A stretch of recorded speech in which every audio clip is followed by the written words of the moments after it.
Well, the scene right now is a lot quieter compared to a couple of hours ago and the overnight hours where there was a lot of protesters here. We did learn about 30 minutes ago that 2 police officers were injured. We're hoping to get new information from the Monroe County Sheriff's Office regarding this mental health crisis situation where deputies have been remaining here on scene for more than 10 hours. You can take a look at the scene behind me. The Rochester Police Department's bomb squad just arrived a few seconds ago. I'm going to step away from in front of the camera and show you what the scene looks like. You can see there's a lot of crime tape. There's a lot of police officers right in front of the Winfield Grill. Apparently, that's where they're being stationed, and as they continue to investigate this suspicious device that was found at the mobile gas station between the intersection of North Whitten Road and Browncroft Boulevard. Many streets in Guanica are blocked off, just like this one where I'm standing, because buildings like the one behind me, you can see there's a lot of cracks and it's not safe. And it just looks like that pillar right there is about to give way. Good morning to you, Mark and Leah. That serious crash is still an active scene. I'm going to step away from the camera so you guys can take a look. We're a bit a ways on the throughway from where this is developing. As you can see, there's a lot of police activity over there. We're still trying to work to confirm information as far as injuries goes. We're expected to talk to state troopers within the next couple of minutes, but fire crews are still here on scene as they continue to investigate the cause of this apartment fire. We did confirm with officials that the fire did kill 1 person this morning. After 6 hours of searching on air and on the water, the Coast Guard suspended the search for a 63-year-old man. Mark, police tell us that the 2 victims were male and they were in their late teens and 20s. The state has outlined recommendations for schools to use as they plan to reopen. Put caution tape around it to avoid those big, large gatherings. And if you can take a walk with me before you enter the actual public market building, they're also posting signs to remind people to keep social distancing, and especially right here in Spanish. They also have bilingual signs that says reduzca la propagación de gérmenes, which means reduce the spread of germs. This is all efforts that the city is doing. We went to the Military History Society of Rochester and came to find out local companies here in the city assisted in the World War II efforts in secret. Also, there are no reports of any injuries. We're also told that 2 dogs were also rescued. Good morning to you, Mark and Leah. Police have identified the victim as 21-year-old Czar Butler. He was shot and killed. Distribution day, indeed. We're here at the town of Irondequoit because they're going to be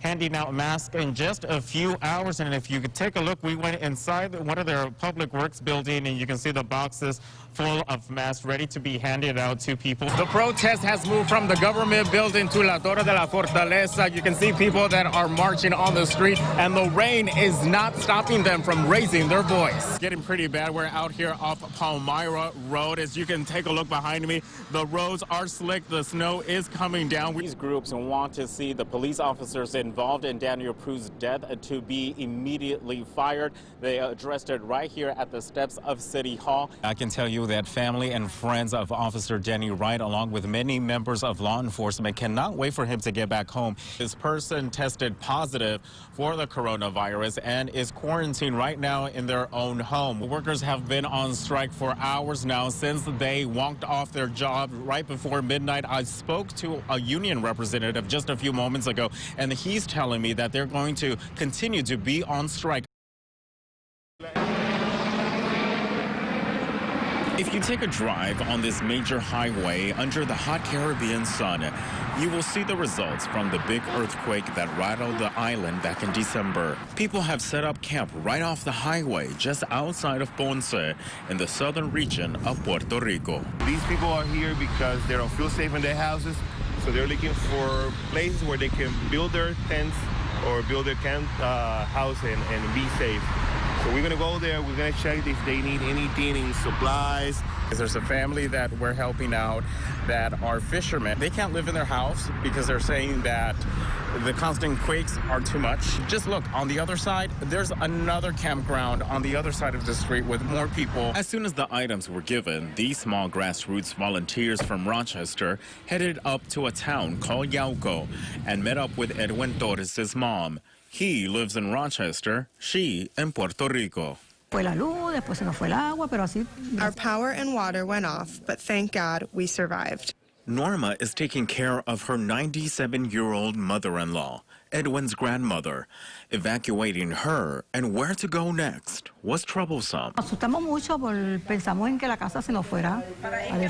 We got scared a lot because we thought the house would collapse, but we were mostly concerned about taking care of my 97-year-old mother-in-law through all of this. Thankfully, her home is still intact, but the ones next to hers have damage. You could see people living outside in tents on their driveways. Norma says she has felt daily aftershocks since. Meanwhile, the other Rochesterians were handing out relief items to a poor neighborhood in Ponce. Residents in Barrio Clausé without basic necessities. The earthquake didn't help the situation. It's a full package of sentiments, you know. This is traumatic. You feel it. It's not easy. Economic barriers that these people face on a daily basis, and then you add a natural disaster 2 years ago that was an economic setback, then you add an earthquake, which is another setback. It's going to be very hard for them to move forward. A lot of people come. A lot. A lot. And we appreciate it. Left him the stuff. I told him where we were from and what we were doing, and he was very grateful. And he told me, thank you for everything that we do, and God bless us. An experience these Rochester volunteers will never forget. Very emotional. It's very sad to see what our people are going through. And, you know, and not more than 15 minutes ago, we felt the earthquake ourselves. So I'm just, very emotional. A desperate need that doesn't seem to go away, but is not forgotten by the help and la valentía, the courage of Good Samaritans. In Ponce, I'm Josh Navarro, News 8. This is Bob Kiley. He is the Commissioner of Public Works for the town of Irondequoit. He is directing traffic and helping out his community during today's mass giveaway. But you would never know he was diagnosed with COVID-19 at the end of March. I had a fever of 102, 103 for 3 days straight. I'd never had anything like that.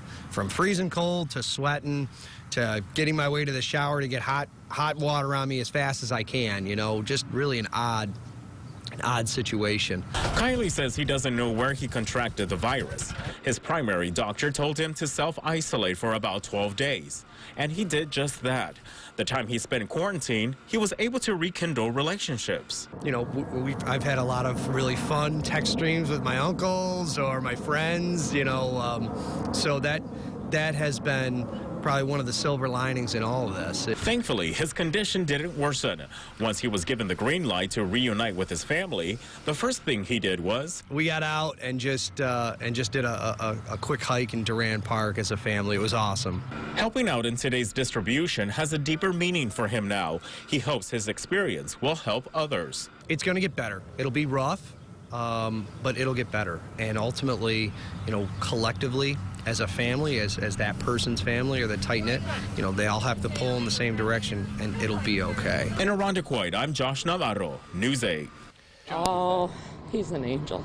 That's how Marcy Gutierrez describes the firefighter who rescued her and her cat Sassy Friday morning when a fire broke out at her apartment building off Chilai Avenue in Rochester. Let me tell you, I was half asleep and in shock, so I mean, all I know is somebody had me under the arm, around the waist, and somebody else had my back. The moment so terrifying for her and feared her only pet companion of 20 years wouldn't survive.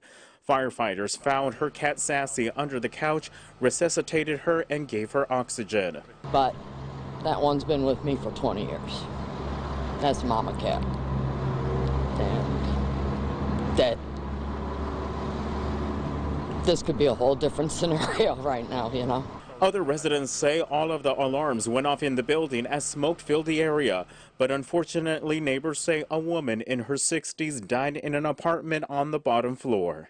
It was so nerve-wracking, you understand? Because I'm a heavy sleeper. I could have lost my life tonight, and somebody actually did. So it's really sad, like it's a tragedy. But then when I found out, you know, the lady that we lost, I was just talking with her yesterday. So, I mean, and I gave her husband a hug. I mean, this is just terrible. On scene, the Red Cross not only assisting residents, but also giving comfort to the woman's husband. Marcy, along with the other people displaced from this apartment building are staying with family and friends. Meantime, the Red Cross is also assisting them with temporary housing. For now, we're live in Rochester's 19th Ward this noon. I'm Josh Navarro, News 8.